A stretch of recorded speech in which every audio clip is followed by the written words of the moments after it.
Assalamualaikum warahmatullahi wabarakatuh. Salam sehat Sobat ID Jatim Channel sekalian. Kembali lagi bersama kami pada podcast ID Jatim Channel. Tentunya dengan episode kali ini gak kalah menarik dari episode-episode sebelumnya. Saya Dr. Arya sebagai host yang akan mendampingi narasumber kita untuk berdiskusi dan sharing ya pada episode ini. Kita sudah kedatangan narasumber tamu yang sangat luar biasa, yaitu Dr. Domi Pradana Putra, spesialis ortopedi traumatologi. Beliau merupakan seorang dokter, seorang dosen, dan juga seorang inovator. Nanti kita akan kulik ya dan minta banyak pendapat beliau atau mungkin insight dari beliau tentang bagaimana seorang dokter bisa berinovasi. Selamat siang Dr. Domi. Selamat siang Dr. Arya. Bagaimana kabarnya dok? Alhamdulillah baik. Alhamdulillah. Dr. Domi langsung dari Malang ya hari ini? Langsung dari Malang. Jadi luar biasa dengan kepadatan agenda yang cukup banyak hari ini. Alhamdulillah Dr. Domi bisa datang di ini ya studio podcast ID Jatim untuk sharing ya. Monggo biar nggak penasaran, Dr. Domi boleh memperkenalkan diri. Ya, saya Dr. Domi Pradana Putra. Saya adalah ortopedi dan spesialis ortopedi dan traumatologi sebagai pengajar di Universitas Brawijaya Malang. Oke. Kesibukan sehari-harinya seperti apa? Mungkin bisa dijelaskan dok. Sehari-hari yang pasti pertama karena memang domisili utama adalah di RSUD Salman Amar Malang. Jadi kita di sana juga sebagai pelayanan dan pendidikan karena di sana juga ada residen. Setiap pagi harus membagi antara Rumah Sakit Salman Amar dan juga mengajar mahasiswa S1 di Fakultas Kedokteran. Oke. Kemudian dilanjutkan mungkin dengan beberapa sorenya atau malamnya kita lanjutkan ke rumah sakit swasta. Dan mungkin kalau tidak ada rumah sakit swasta mungkin saya isi dengan beberapa mungkin belajar untuk mencari inovasi-inovasi khususnya di alat kedokteran. Memang tertariknya di bidang situ. Oke, jadi cukup padat agenda sehari-hari dan ini yang menarik adalah ada ini ya dok ya, proses di mana Dr. Domi meluangkan untuk belajar tentang inovasi alat kedokteran. Nanti kita akan bahas banyak di sana. Nah, sebelum kita membahas tentang itu dok, saya pengen tahu bagaimana proses singkat aja yang menurut Dr. Domi itu menarik atau pengalaman yang unik yang berhubungan dengan karir dokter sekarang waktu dulu masih pendidikan. Jadi ketika saya menjadi dokter umum itu memang dari mulai belajar S1 itu selalu melihat dan suka dengan orang-orang yang menciptakan sesuatu. Okay. Mulai zaman apapun itulah, mulai dia menciptakan HP, iPad atau apapun yang bisa berguna dan dipakai oleh masyarakat. Sehingga saya ingin mencoba membuat sesuatu yang memang nantinya akan bisa diproduksi secara massal. Karena memang belum adanya ilmu pada waktu itu, jadi hanya bisa melihat di sosial media. Waktu itu kebetulan yang paling sering saya lihat adalah Pinterest. Mungkin kalau tahu Pinterest, kita ngeliatin scroll Pinterest karena gambar-gambarnya bagus-bagus. Tapi dari sekilas itu saya hanya sampai ke tahap desain saja. Oke. Gitu. Itu berarti waktu masih dokter umum ya dok ya? Waktu masih dokter umum. Oke, jadi memang karena kesukaan ya dok. Nah, ini kan ada sesuatu yang menarik ya dok. Jadi sekarang Dr. Domi sudah punya banyak inovasi, nanti kita jelaskan ya Dr. Domi menjelaskan. Tapi yang unik bagaimana dari kesukaan dokter suka gitu ya dari gambar terus punya ide sampai berani melakukan eksekusi gitu dok. Ya. Mungkin produk pertama saya itu sebetulnya sebuah tas dulu itu. Saya membuat sebuah tas namanya tas cover. Kebetulan tas itu memang saya buat dikarenakan di sekitar kita ada sebuah masalah. Saya sering melihat koas-koas kadang-kadang kalau seandainya kehabisan tempat duduk di UGD, itu kadang-kadang dia kan sampai jongkok di bawah. Nah, tapi karena kan nggak mungkin kalau koas itu harus membawa enteng-enteng tas ransel untuk di dalam UGD. Kebanyakan dari mereka kan selalu membawa tas lempang. Nah, sehingga saya itu membuat gimana caranya tas lempang itu ada kursinya. Nah, kemudian saya datang ke tempat besi untuk membuat kursinya bentuk kursi lipat. Kemudian saya gabungkan dengan konveksi-konveksi yang ada di Malang. Kebetulan tas itu memang saya namakan tas cover.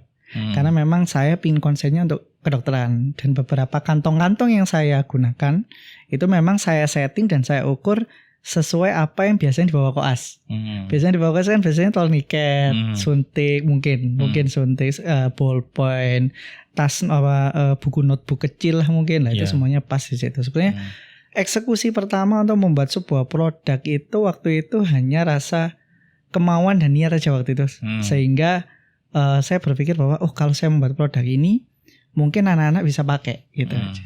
Itu produk pertama itu. Itu waktu kapan dokter itu? Itu saya buat permasalahan itu muncul waktu saya koas. Kemudian saya lulus S1, saya lanjut internship. Dan saat internship itulah saya membuat produk itu. Jadi menemukan masalah dulu ya. Masalah dulu, betul. Lalu dokter setelah selesai pendidikan barulah memulai. Tapi itu terhitung cepat sih dok, karena kan jedanya mungkin kan hanya 1 tahun gitu ya dari dokter punya ide itu sampai eksekusi. Nah ini yang menarik. Jadi gimana seseorang punya ide lalu berani untuk melakukan eksekusi. Nah itu yang sangat diharapkan mampu gitu ya. Tidak hanya sampai pada tahapan ide aja. Oke, jadi kita coba flashback sedikit juga dok. Ini kan kita bicara tentang inovasi. Berarti harus ada pola pikir gitu ya. Bagaimana seorang dokter Domi ini mengembangkan dirinya sebagai orang yang inovatif gitu. Jadi gini, terkadang itu kalau seandainya kita ingin menyelesaikan sesuatu, pasti harus ada sesuatu hal yang harus kita kerjakan. Itu nomor 1. Sebetulnya di kehidupan kita itu banyak sekali masalah. Dan sebetulnya permasalahan itu karena mungkin kita tidak bisa menyelesaikan sehingga kita acuhkan. Atau kita mau menjalani hal itu. Sehingga beberapa kali contoh hal simpel saja. Mungkin ketika koas-koas itu tadi itu cuma 1 hari aja kok. Aku mending duduk di UGD aja gak ada masalah gitu. Tapi karena terlewat terus, akhirnya saya berpikir saya ingin membuat gimana caranya hal simpel itu bisa saya selesaikan. Karena inovasi itu tidak selalu dari hasil yang atau sesuatu yang besar, tetapi dari sesuatu yang simpel saja itu sebetulnya sudah cukup inovasi. Banyak hal inovasi, mulai bisa dari tulisan, program, produk atau apapun. Jadi memang awalnya itu untuk membuat suatu inovasi. Kenapa kok saya berpikir inovasi? Karena saya menemukan permasalahan itu terus menerus. Saya melihat masalah itu terus menerus dan kemudian saya bertanya pada orang lain dan masalah itu juga muncul pada orang lain itu. Sehingga saya mikir, ini sebuah masalah yang memang seharusnya kita selesaikan. Gitu. Jadi mengembangkan pola pikir inovatifnya itu karena melihat masalah yang ada di sekitar gitu ya dok ya. Dan ada keinginan untuk mencoba menyelesaikan itu dengan inovasi apapun itu bentuknya ya dok ya. Kalau dokter Domi mungkin fokus di produk ya dok ya. Nah ngomongin soal produk, boleh diceritakan dok mungkin produk-produk apa aja yang dokter Domi sudah buat gitu ya. Sebetulnya yang paling besar itu ada 2 produk. Jadi yang 2 produk ini yang pertama adalah produk yang namanya itu Brass Suction. Kemudian yang kedua Necklock. Mungkin saya bahas sekilas untuk Necklock saja karena Necklock ini memang belum dipublish. Necklock ini saya selalu menemukan permasalahan pasien-pasien dengan penurunan kesadaran di IGD itu selalu mendapatkan hard collar brace. Apapun ya, soft collar atau hard collar brace. Dan rata-rata size-nya selalu fix. SLM. Dan ketersediaan di sebuah rumah sakit tidak selalu ada dengan ukuran pasien itu sendiri. Dan kadang-kadang harus kita paksakan kalau pasien itu ukuran kecil kita harus paksakan L atau bahkan M karena memang itu adalah protap dari emergency. Tetapi sesuatu hal yang besar atau suatu hal yang kekecilan pasti akan menimbulkan efek samping. Nah dari berawal dari masalah itu yang saya sering temui di RSUD atau di rumah sakit lain pun banyak. Jadi saya membuat yang namanya Necklock. Necklock itu adalah hard collar brace yang bisa diatur sendiri size-nya sesuai dengan pasien. Nah itu masih ke tahap uji coba. Beberapa perlombaan juga sudah diikuti tapi masih belum beruntung waktu itu. Jadinya produk ini sementara saya inden dulu. Karena saya konsen di Brass Suction dulu. Gitu. Nah ini sepertinya Brass Suction ini cukup berkesan ya.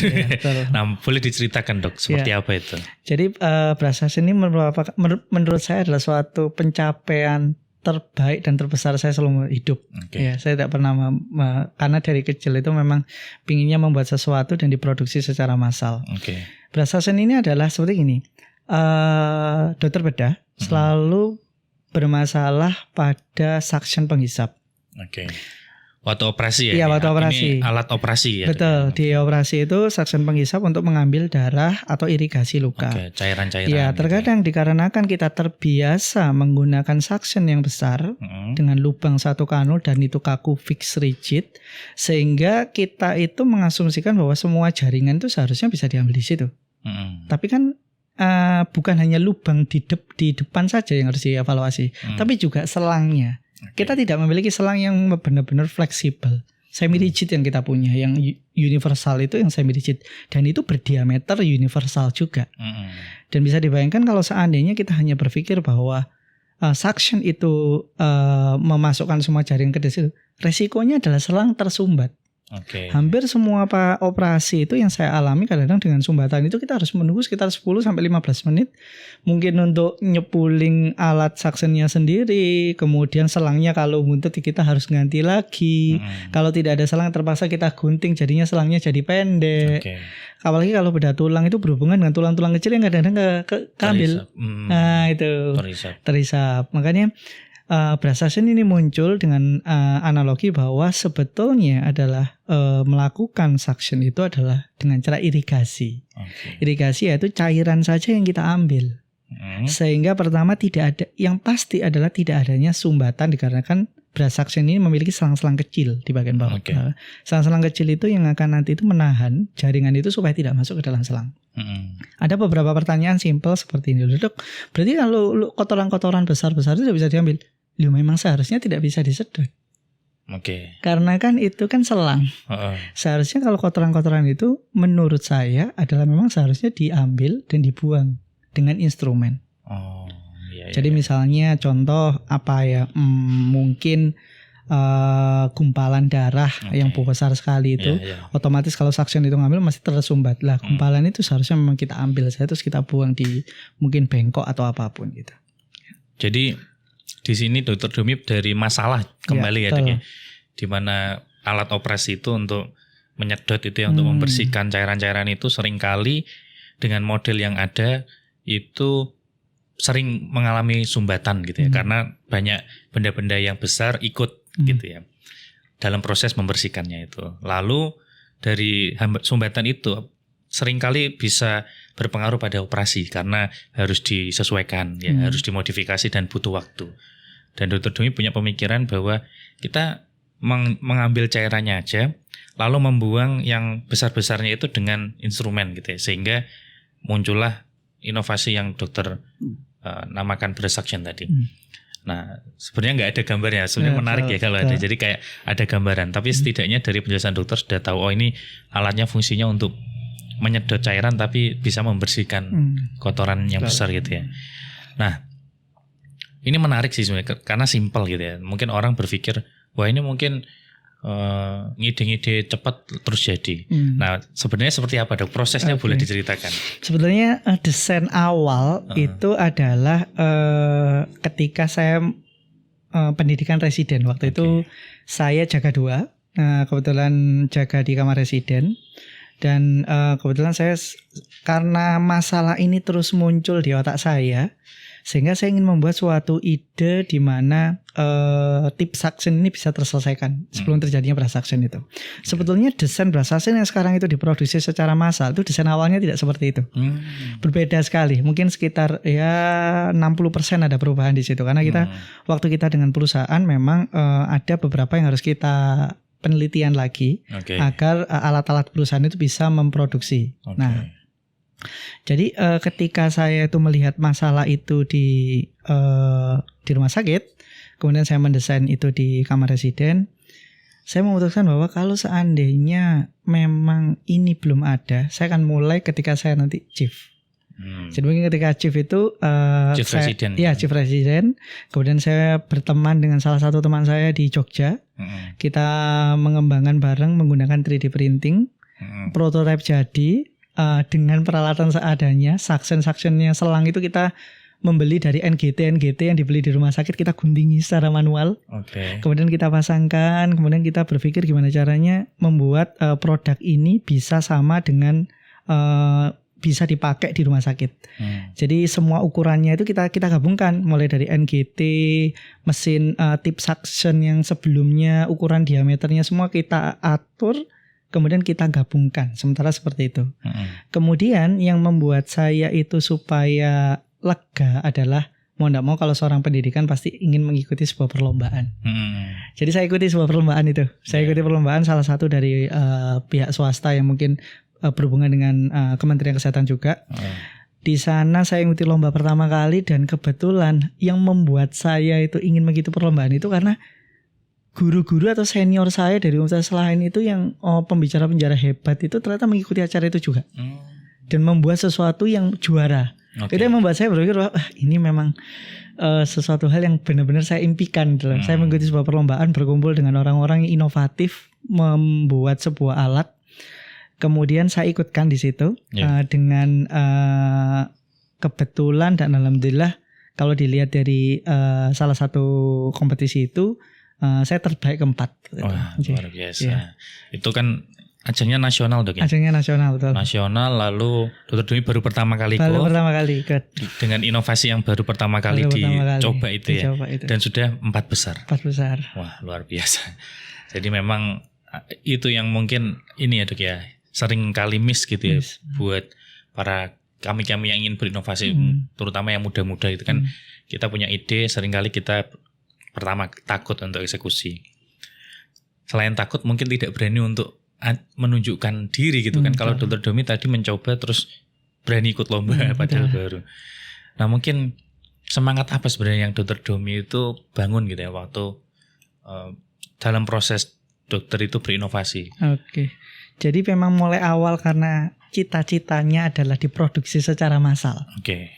Jadi saya tetap berniat dari Brass Suction ini sebisa mungkin dan harus bisa tercapai cita-cita saya itu.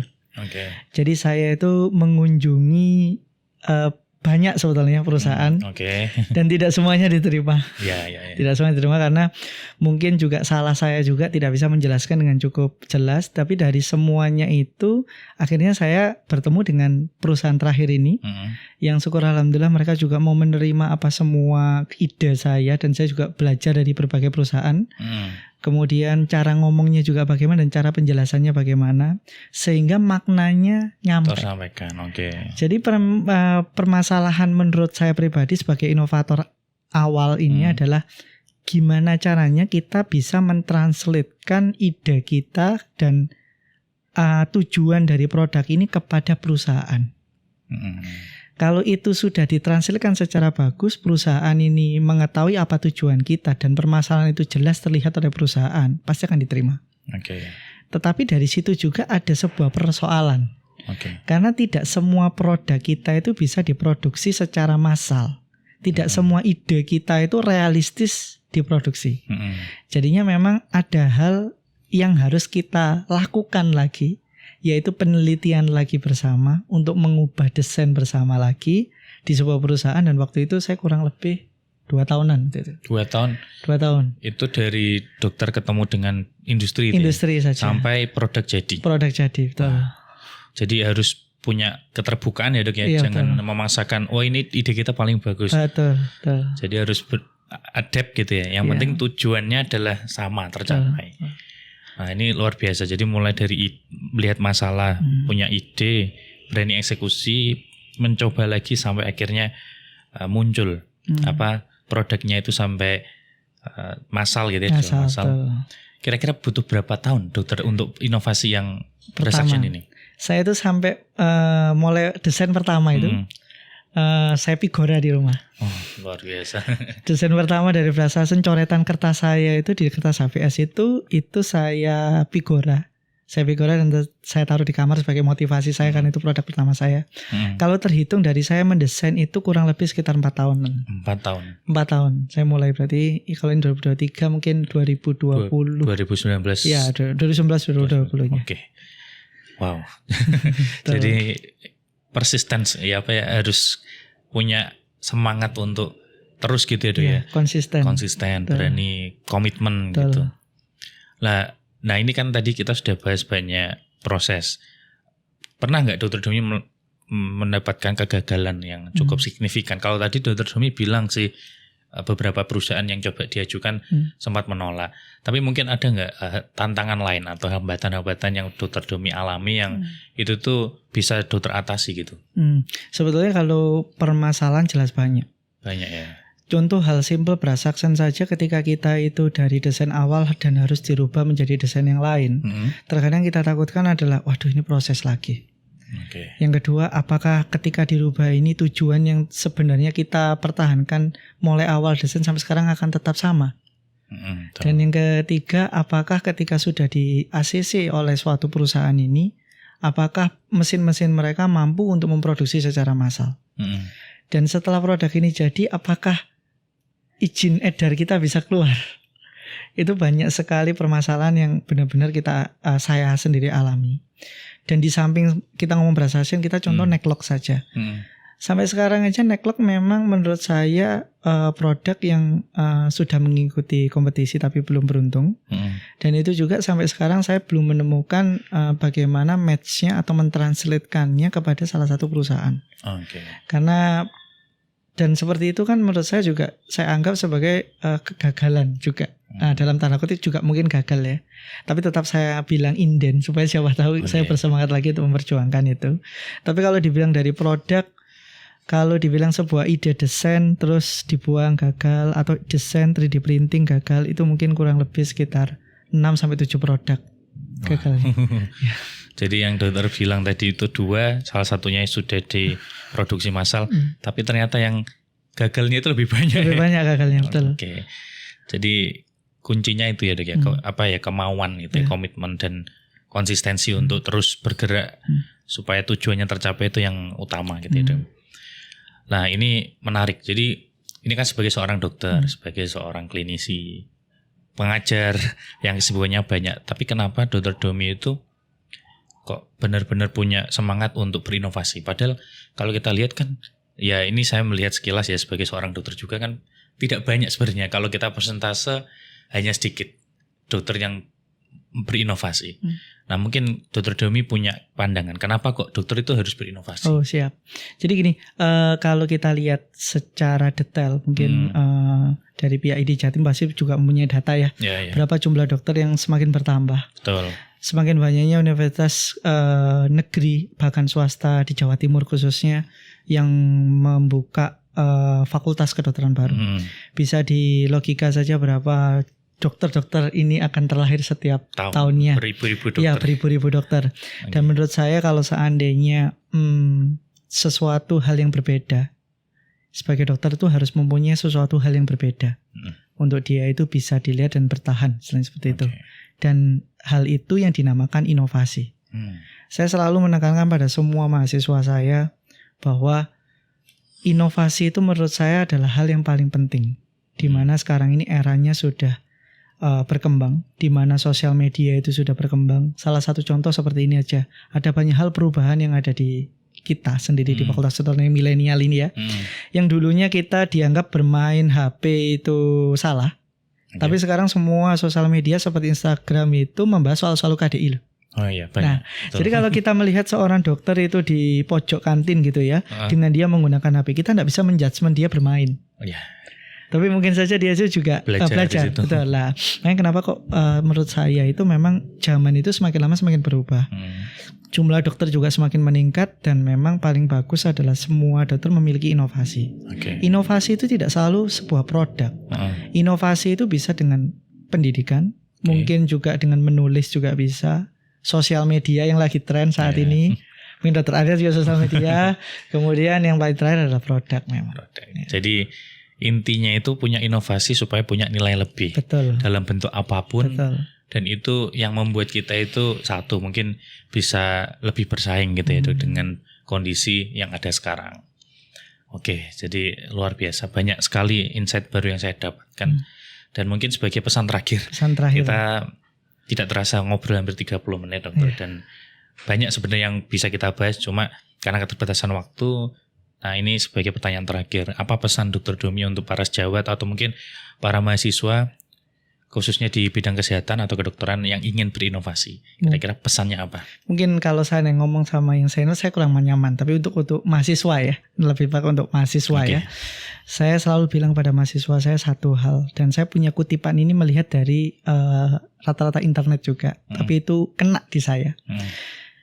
Ijazah itu ijazah atau gelar itu hanya bukti bahwa kita pernah belajar, tapi bukan bukti bahwa kita pernah berpikir.